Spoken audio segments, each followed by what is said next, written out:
things again. What I'm saying is this is a lie. Feeling the pain. We know the economy isn't doing the greatest. Major drug busts. That's enough fentanyl to kill over 132,000 people. Good morning. I'm Steve Kathan with the CBS World News Roundup. There are new allegations against Georgia Republican Senate candidate Herschel Walker. A second woman says Walker paid for her abortion while they were having an affair.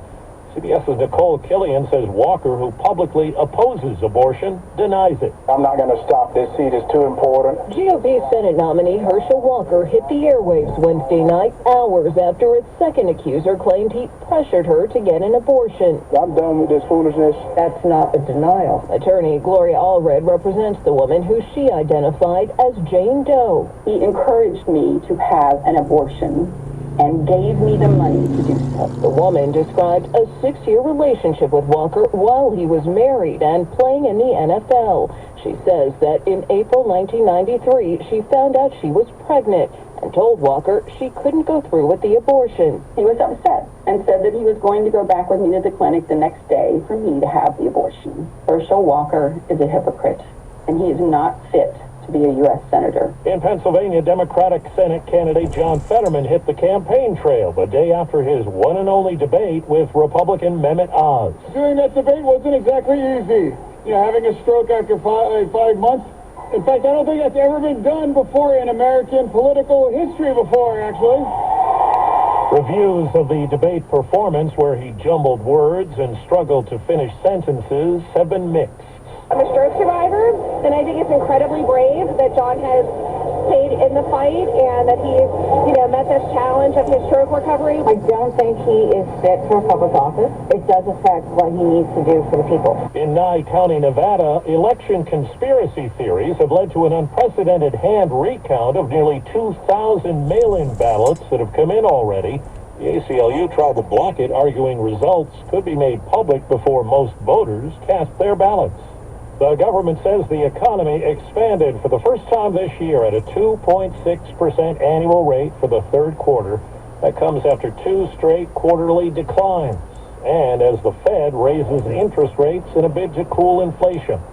CBS's Nancy Chen tells us it's a queasy time for many potential home buyers.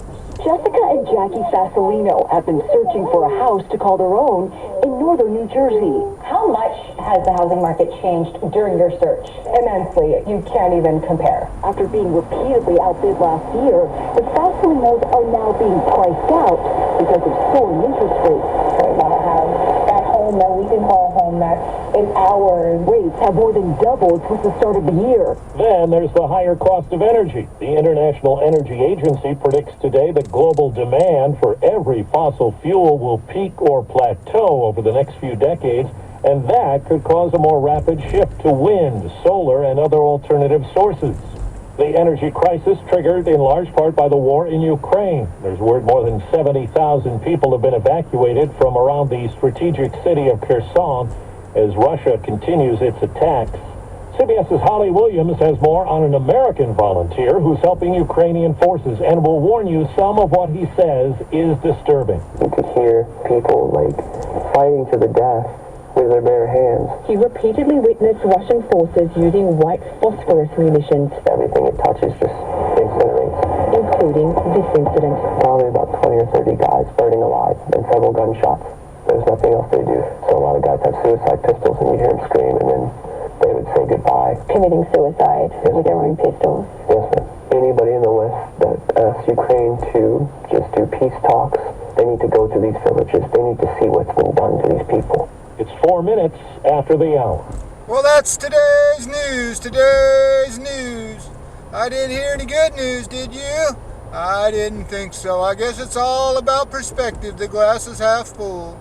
Well, as always, I want to thank you again for coming along with me on these Dashcam News adventures. You know the drill. Peace, love, and all that hippie jazz. Bye-bye, everybody.